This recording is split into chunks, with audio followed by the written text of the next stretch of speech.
আছে দেখিছা বোৰফালে বেলেগকৈ হ'ব দীঘল বস্তুটো স্বপ্নক বুজাই দিছিলে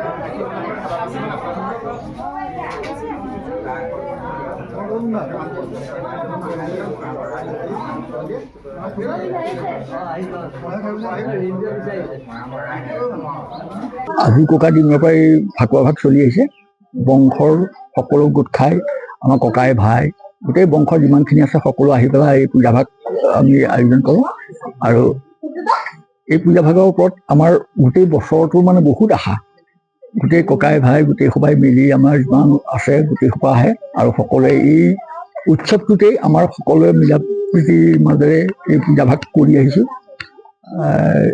এই পূজা ভাগ আজি কিমান 200 বছৰ আগৰ আজি 10 বছৰ আগত আমাৰ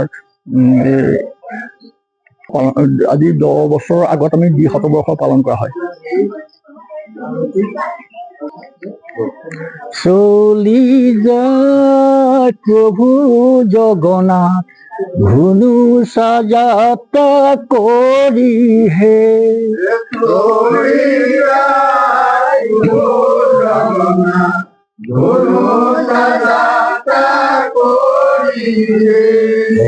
চলি যায় প্ৰভু জগন্নাথ ধুনু সাজাতা কৰি হে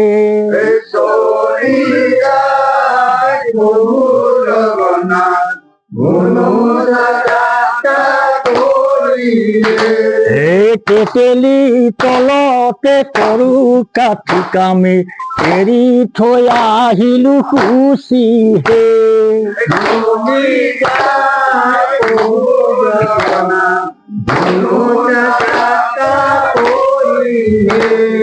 তেতেলি তলতে কৰো কাঠি কামে এৰি থৈ আহিলো খুচি হে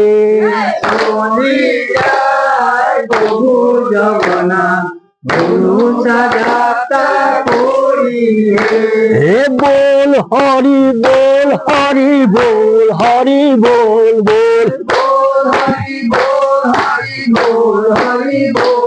হে বল হৰি বল হৰি বল হৰি বল বল এই নাচি নাচি বাহু তলিত বল হৰি বল এই নাচি নাচি বাহু তলিত বল হৰি বল ওই একবার হরি বল হরি একবার হরি বল ওই একবার হরি বল হরি একবার হরি বল এই নাচি নাচি বাহু তলিত বল হরি বল এই নাচি নাচি বাহু তলিত বল হৰি বল আচলতে বঙালগাঁও এই শিৰোমণি ভট্টাচাৰ্যৰ পৰিয়ালবৰ্গই আজি 200 বছৰ অধিক কাল এই পূজা ভাগ অনুষ্ঠিত কৰি আহিছে তিনিদিনীয়াকৈ মেঘদাসৰ পৰা আৰম্ভ কৰি শেষলৈকে এই পূজা ভাগ কেৱল বংশ পূজাই নহয় এখেতসকলৰ এই অঞ্চলৰ যিমানখিনি মানে আছে সকলোৱে ভক্ত হিচাপে ইয়ালৈ আহে ইয়াৰ উপৰিও বহুখিনি মানুহৰ সমাগম হয় ভক্তৰ সমাগম হয় আচলতে পূজা ভাগৰ আধ্যাত্মিকতা অঞ্চলটোত বহুখিনি আমাৰ যিখিনি আছে মানে বিপদ সকলোখিনি নাশ কৰিছে বুলি ভাবোঁ ফল্গোৎসৱ আমাৰ হিন্দু সংস্কৃতিৰ আৰু ভাৰতীয় পৰম্পৰাৰ এটা উৎসৱ আৰু এই উৎসৱ অতি আনন্দদায়ক আমি সদায় উপভোগ কৰি আহিছোঁ জন্মৰ পৰাই আমাৰ জন্ম বহু বছৰ আগৰ পৰাই 200 বছৰৰ পৰা পূজা ভাগ প্ৰচলিত হৈ আছে আৰু এই বংশটি ঐক্যবদ্ধভাৱে তেখেতসকলে এটাই ককাই ভাই মিলি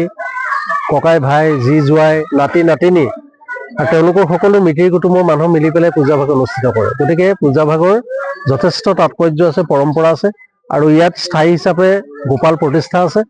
আৰু এই গোপাল প্ৰতিদিনে গোপাল মানে পুৱা পূজা হয়। আৰু কেৱল পূজা নহয়, ইয়াতে মন্দিৰত পূজা অৰ্চনা হয়, মাজে সময়ে শৰাই সঁফুৰাও হয়। গতিকে আমি সকলোৱে এই ক্ষেত্ৰত যথেষ্ট আগ্ৰহী। এই ভট্টাচাৰ্য বংশৰ আজি 200 বছৰ ধৰি এই পূজাভাগ কৰি অহা হৈছে। এই পূজাভাগত আমি সকলোৱে একত্ৰিত হৈ এই দিনটোতে আমি সকলোৱে পৰম্পৰা ৰক্ষা কৰি এই পূজাভাগ তিনিভগীয়া প্ৰথমতে মেঘভাগ আৰম্ভ হয় গধূলি, মানে যোৱাকালি হৈ গৈছে। গধূলি ইয়াত পূজাভাগ হৈ পেলাই হোম হয়, হোম হোৱাৰ পিছত মেঘদাক হয়, মেঘদাকৰ ছাগলী পোৱা হয় আৰু তাত মন্ত্ৰ কিছু আছে, সেইখিনি কৰি পেলাই আমি নিয়মৰ কামখিনি কৰি পেলাই কৰি ইয়াক ঘূৰি আহি আকৌ হোমৰ ওচৰত বহি যিখিনি কৰিব লাগে কৰা হয়। কৰাৰ পিছত পূজা শেষ কৰি আজি পূৰ্ণিমা মেইন পূজাভাগ আজি পতা হয়। আজি পূৰ্ণিমাৰ দিনাখন এই পূৰ্ণিমাৰ দিনাখন গোটেই বংশৰ সংকল্প লৈ এই পূজাভাগ বৰ সুচাৰুৰূপে কৰি যোৱা হয়।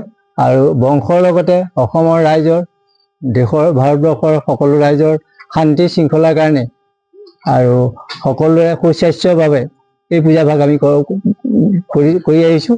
গতিকে এই পূজাভাগৰ জৰিয়তে সকলোৰে যাতে শান্তি হয়, নিৰাময় হয়, দেশত যিখিনি এতিয়া হৈ আছে সেইখিনি যাতে বঞ্চিত হৈ মানুহখিনি একত্ৰিত হৈ পূজাভাগ আমি সুচাৰুৰূপে কৰি থাকিবৰ কাৰণে সকলোৰে সহায় সহযোগ কামনা কৰি এই পূজাভাগৰ কাইলৈ শেষ হ'ব। কাইলৈ আমি পূজাৰ শেষত আমাৰ গোসানী ফুৰোৱা হয়। গোসানী ফুৰা গৈ আমি ঘূৰি আহি লক্ষীক নোসোধাকৈ গোপাল খুৱাই যোৱাৰ কাৰণে তাৰপিছত ইয়াত আহি মানে গোপাল খুৱাই সোমাবলৈ দিয়া নহয়। প্ৰথমতে লক্ষীয়ে নিদিয়ে, আমি বহুত কাকতি মিনতি কৰি পেলাই তাৰপিছত ইয়াত সোমাই পেলাই আমাৰ পূজা অন্ত কৰোঁ। এইদৰে আমি পাতি থবৰ কাৰণে সকলোৰে আশীৰ্বাদ বিচাৰিছোঁ আৰু সকলোৱে সুস্বাস্থ্য আশা কৰিছোঁ। আৰু এই পূজাভাগ আমাৰ বংশৰ সদায় একত্ৰিত হৈ এনেকৈ যাতে পূজাভাগ আমি কৰি থাকিব পাৰোঁ, চবৰে সহায় সহযোগ কামনা কৰি মই মোৰ কথা সমাপ্ত কৰিছোঁ। আজি আমাৰ দৌল উৎসৱৰ এই পূৰ্ণিমা পূজাভাগৰ পৰা আমাৰ পৰিয়ালৰ লগতে সমগ্ৰ অসমবাসী তথা ভাৰতবৰ্ষৰ সকলোলৈকে এই হোলী উৎসৱৰ শুভ কামনা জনাইছো। সকলো সুখেৰে থাকক, হাঁহি ফূৰ্তিৰে আনন্দৰে থাকক, এই আমি গোপাল গোসাঁইৰ ওচৰত আমাৰ প্ৰাৰ্থনা। এই পূজাভাগ আমাৰ পৰম্পৰা আজো ককাৰ দিনৰ পৰা চলি আহিছে। পূজাভাগ বংশ ভিত্তিত পতা হয়। আমাৰ মেঘদাস পূজাৰ দিনৰ পৰাই গোটেই বংশৰ পৰিয়ালৰ কাৰো ঘৰত চোলা নজ্বলে, একত্ৰিত হৈ পূজাভাগ পাতি আমি ফূৰ্তি ৰং তামাচা কৰি ইয়াতে আমি পূজা কৰোঁ। আৰু নানা মানুহ আহি পেলাই ইয়াত নৈবেদ্য, চাকি বন্তি, ধূপ জ্বলাই নিজৰ মনৰ কামনা পূৰ্ণ হ'বৰ কাৰণে তেওঁলোকে গোপাল গোসাঁইক ভাবে। আৰু গোপাল গোসাঁইক ভাবি যিটো সংকল্প লয় আৰু বহুত মানুহৰ সংকল্প সিদ্ধি হৈছে। আৰু আমিও সদায় গোপাল গোসাঁইক ভাবি থাকো, কাৰণ কিয়নো তেওঁ যেন আমাক মানে সুচাৰুৰূপে গোটেই বংশটো একত্ৰিত কৰি চলাই আছে। সেইকাৰণে গোপাল গোসাঁইৰ ওচৰত আমি সদায় চাকি বন্তি জ্বলাই, ধূপ জ্বলাই সেৱা সৎকাৰ কৰি শ্ৰদ্ধা নিবেদন জনাওঁ। আৰু বিশেষনো কি ক'ম, কাৰণ মোৰ ভাইটিতে ক'লেই, গতিকে ইয়াকে কৈ